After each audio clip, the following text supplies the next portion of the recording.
Hey guys, so if you guys have ever used the Polarstar UGS, you'll know that there's an issue with the standard airline leaking,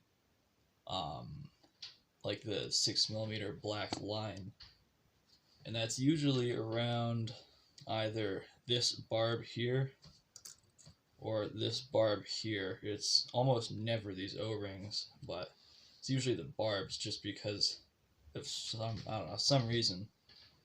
But one fix you can do is get this 1/4 inch by 1/8 inch polyurethane airline from somewhere like McMaster Car. Now this stuff is good to like 270 psi or something, and it's a lot more flexible than the original black airline. So it's very strong. It's good for grip lines too, just normal lines, because it doesn't kink or get stressed nearly as bad. It's very cheap. And if you don't want to buy a whole roll of the stuff, or if you're not based in America or Canada, I will sell this for like $2 a foot plus shipping, which if you have a UGS, that'll be like 3 or 4 of the little lines, and if you have a grip line, that's reasonable. So I think that's about what everybody else charges, but that's for the 6mm. But for this, this line was a little short for me because I have the Revo kit, and this line is what holds the engine in place for me. So I'll make this 9 centimeters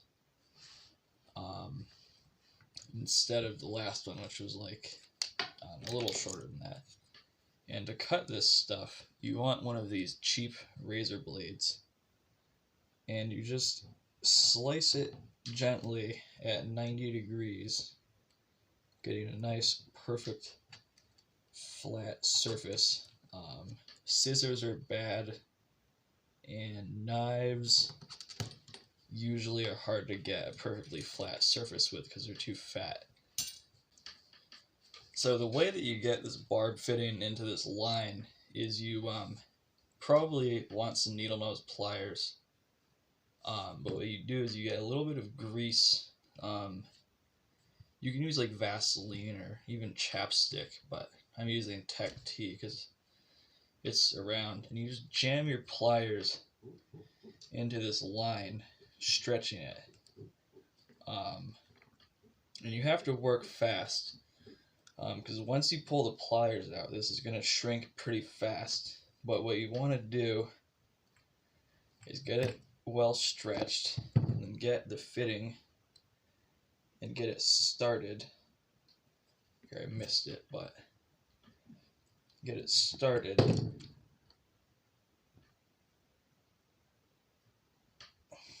Yeah, it's pretty difficult. Maybe I'll have to stretch it more, but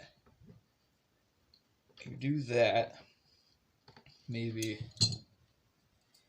give the pliers a good pull, stretch it a bit. There we go. That's better. And you want to grab the bottom of the airline with pliers pretty hard. You won't hurt the airline. It'll be fine. And then you get something like a piece of wood, or this screwdriver I have. This is fine.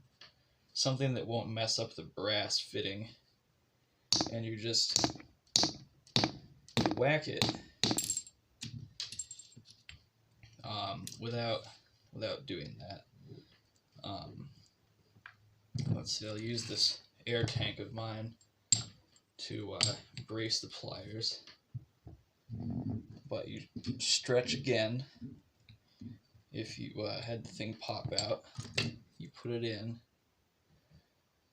like that, and you whack it.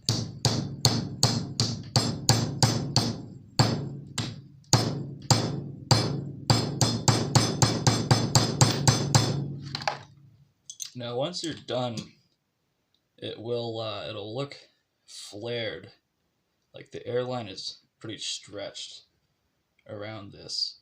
Not sure if you can see that. Yeah, so it's pretty stretched, and that is what provides a better seal than your normal airline, because this is like, you cannot pull this off. You have to use a knife to get rid of this tubing, which is yeah, this is really tough stuff. Like this will support your body weight,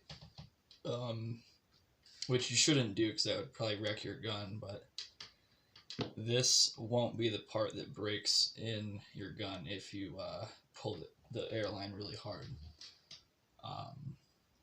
So then you just repeat this step on the other end. If you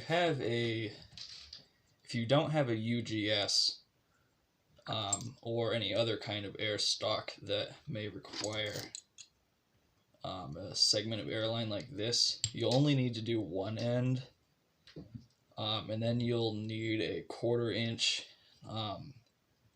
to 1/8 pipe thread, I think male, which you'll then screw a Airsoft quick disconnect fitting onto, and then you'll put that onto a normal Airsoft airline. But that's a lot cheaper than using a Wolverine or amped grip line, and it's really just as good because those are just, I think they're actually one of these, but they have a cool wrap on it, which you can buy on eBay for like $3, so it's not really that special. But anyways, you get this in. Maybe need some more stretching, more lube. Never have enough lube. And you slam the pliers in. Give it another good stretch.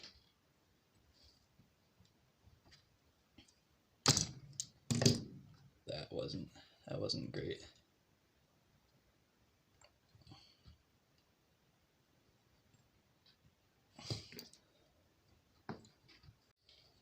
So you'll repeat the first step again, and it's kind of difficult. This is, yeah, definitely a little difficult, but you get this fitting in, and you get your pliers, and you rest them on something. That's an important step. You rest them, and then you hit the fitting.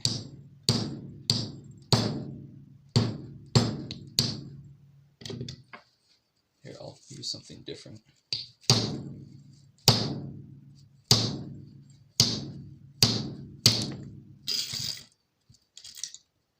And you may need to try this a few times because it's not the easiest, but just stay at it and it'll probably work.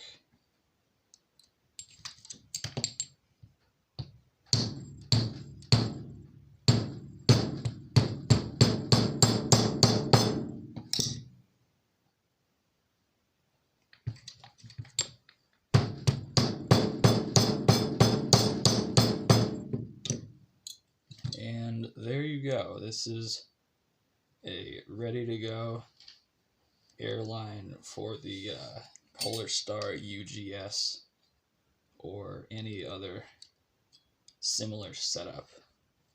So you just screw this into your engine like normal, torque it down like normal, and it's ready to go. All right.